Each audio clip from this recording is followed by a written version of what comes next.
Aw, yeah, Bruce Lee, he could just beat up anybody. Except Brad Pitt.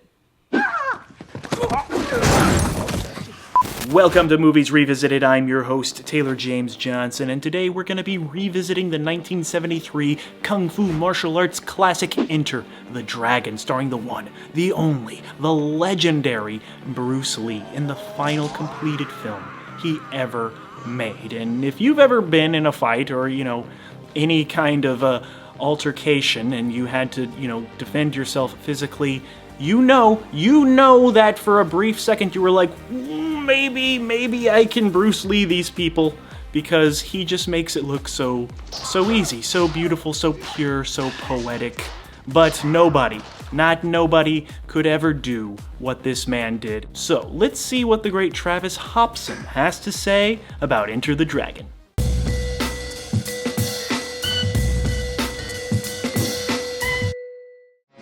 Chances are, if you've seen an image of the legendary Bruce Lee, say emblazoned on a t-shirt or on a poster, it's from Enter the Dragon. Poised, ready to strike. 3 bloody scratches on his ripped abs.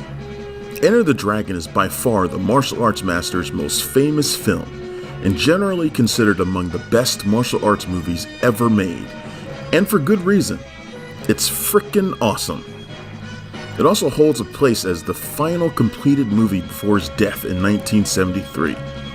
On this episode of Real Action, we're looking back at Enter the Dragon, Bruce Lee's breakout on the big screen, and the film that brought him and his style of martial arts truly into the mainstream. Let's go. I look at Enter the Dragon as the culmination of everything that Bruce Lee wanted to be as a Hollywood actor. Lee only completed 2 English-speaking film roles in his too short career, but his charisma was always undeniable, and this was the role that allowed him to shine. But it also showed the potential for what could have been if he hadn't died so young. Enter the Dragon is a little bit of everything. Kung Fu, James Bond spy film, and even had elements of blaxploitation and kitsch. The film also became the ultimate expression of Lee's martial arts philosophy. A martial artist has to take responsibility for himself and to accept the consequences of his own doing. Utilizing all of the skills and lessons he had learned and putting them on display in a kick-ass flick that had something for everybody. In a secluded, peaceful Shaolin monk community, Lee is approached by stodgy British intelligence agent Braithwaite to accept an invitation to fight in a tournament held on an island owned by Han, a reclusive millionaire and head of a criminal organization. Lee has little interest in it, until he learns that Han's right-hand man, O'Hara, brutally murdered his sister years earlier. It isn't long before Lee is sailing to the island to get revenge and take down Han for good. Bruce Lee was coming off the massive success of his directorial debut, The Way of the Dragon, and so Golden Harvest and Warner Brothers wanted to capitalize on that by gearing Enter the Dragon to as wide an audience as possible.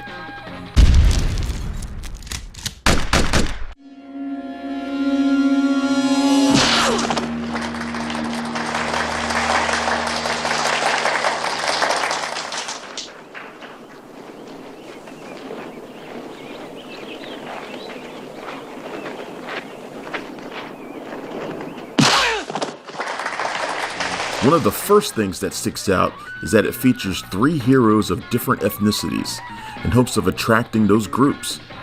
Joining Lee were journeyman actor John Saxon as gambling man Roper, and newcomer Jim Kelly as Williams, a cool cat with a mean fro. Roper and Williams are old Vietnam War buddies and quickly become thick as thieves. But they also take a liking to Lee, who humiliates an old rival, Parsons, with what he called the art of fighting without fighting. The art of fighting without fighting? This idea of being formless is central not only to Enter the Dragon, but to Bruce Lee as a whole, who had built his Jeet Kune Do philosophy around it. Throughout much of the film, Lee constantly reemphasizes this idea in different ways. Like here, in a conversation with his master, probably based in some way on Lee's former sensei, Ip Man. When the opponent expands, I contract. When he contracts, I expand. And when there is an opportunity, I do not hit. It hits all by itself. In another, he instructs a young student, Don't think. Feel. It is like a finger pointing away to the moon. Don't concentrate on the finger or you will miss all that heavenly glory.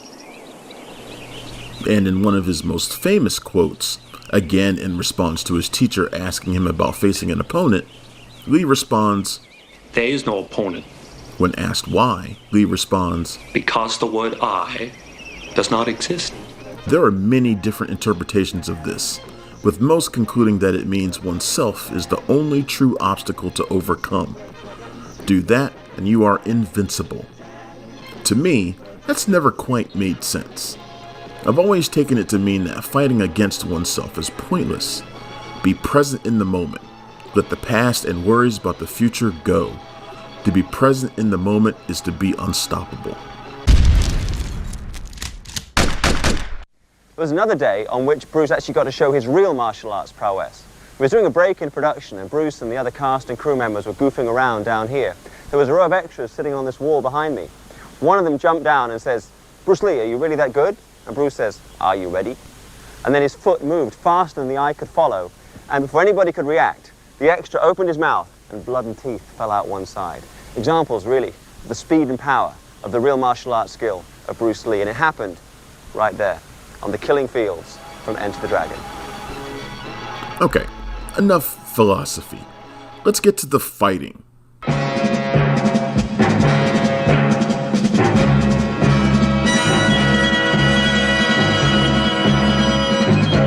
Han's Island is both the perfect battleground and a hedonistic paradise. Lee, Roper, and Williams are each more than a match for their opponents, with Williams easily dispatching of the bullying Parsons. There's also a funny scene as Roper tries to hustle an eager gambler, only for Williams to let his friend get beaten up for longer than expected. That night, Lee breaks curfew and goes off to investigate, easily discovering Han's secret drug operation and locating beautiful undercover agent May. His breaking of the rules would have unexpected consequences the next morning, though.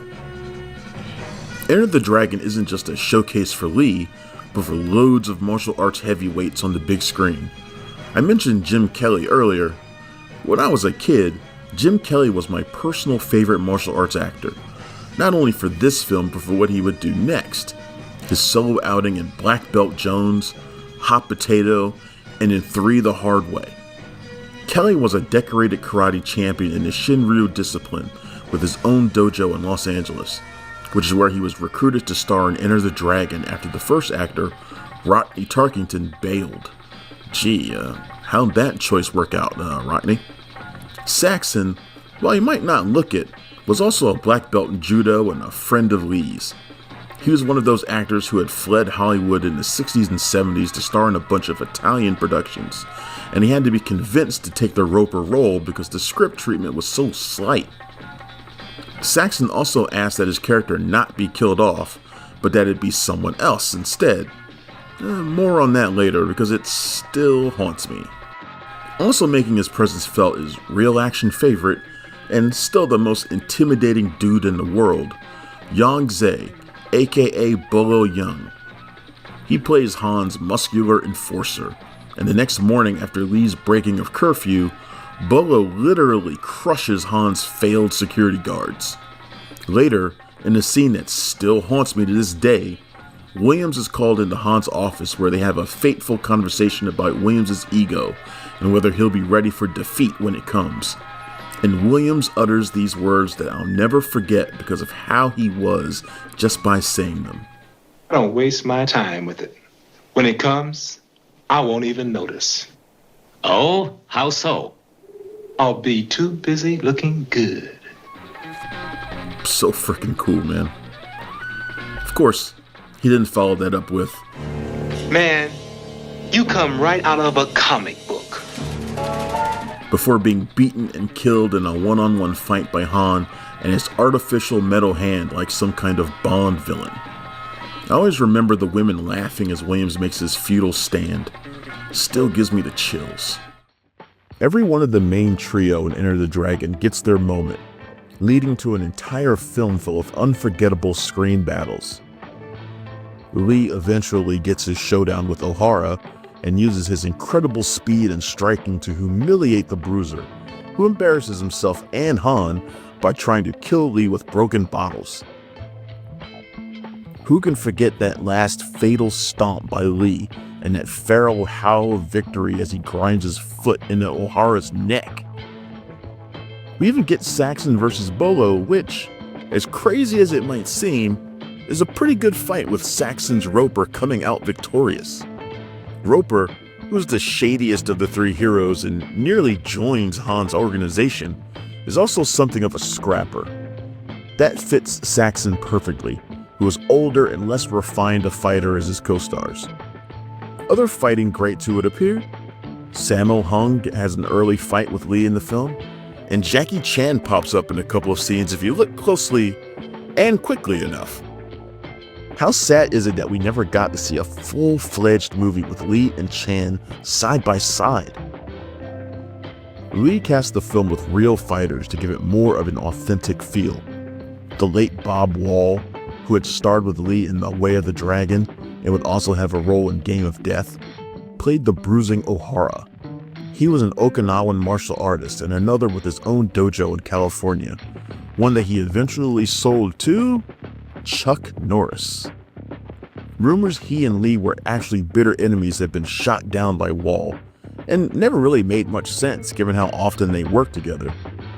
Shi Qian, who played the villainous Han, was also a skilled martial artist, as well as Australian champion Peter Archer, who played Parsons. Not to be outdone, Angela Mao Ying, who played Lee's sister, was one of the most prominent female martial arts actresses of the 70s and had just starred in Lady Whirlwind, which many said put her on equal footing with Bruce Lee. When war finally breaks out on the island, that's when Lee's moment really comes. Putting his Jeet Kune Do front and center, he refuses to be bound by a singular style. He defeats his foes easily, whether he's barehanded or using a variety of different weapons, including some fierce nunchaku play. When Leon says to be, quote, "Be formless, shapeless, like water," he lives by it. He flows so swiftly, so effortlessly, as to be untouchable. The fight with Han is brutal, but also a little bit silly the way Han can detach his fake hand and add different weapons to it. But ignoring that, it's another chance for Lee to hammer home his core theme. In a desperate bid to win, Han enters his Hall of Mirrors, getting the advantage over Lee.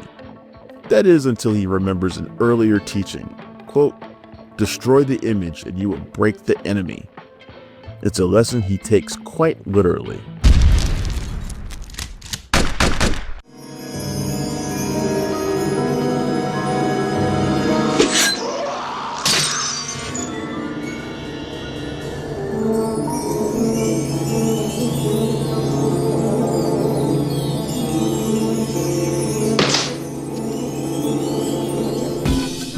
Enter the Dragon was directed by Robert Clouse, another real action favorite for directing Cynthia Rothrock and China O'Brien years later.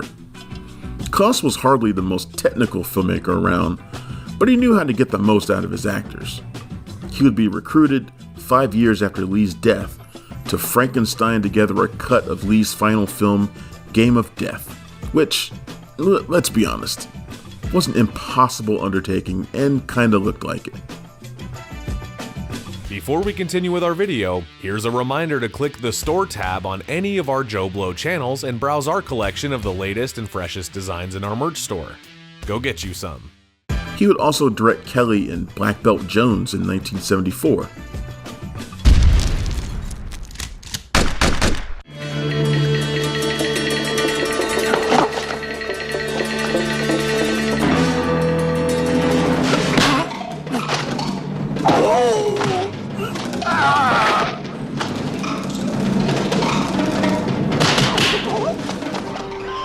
soundtrack by Lala Schifrin was so popular it earned a gold record.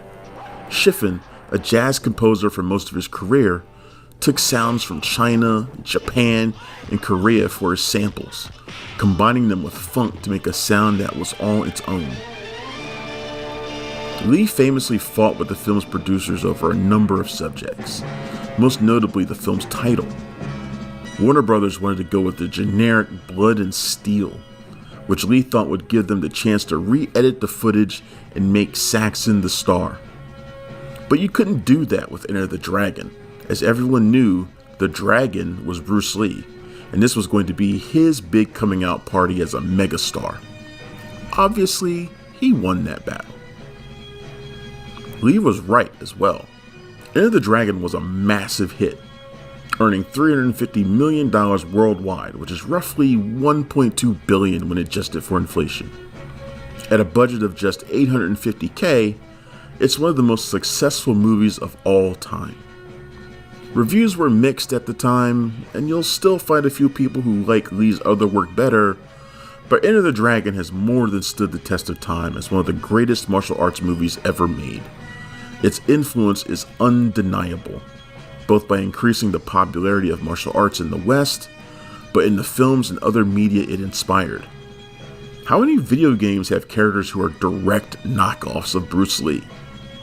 How many use the same tournament plotline we see in Enter the Dragon? Its box office was on par with James Bond films at the time, and Lifetime surpassed every Bond movie up until GoldenEye. That's just crazy. Of course, Lee would die before there was ever a chance for a sequel, although you can bet there would have been one.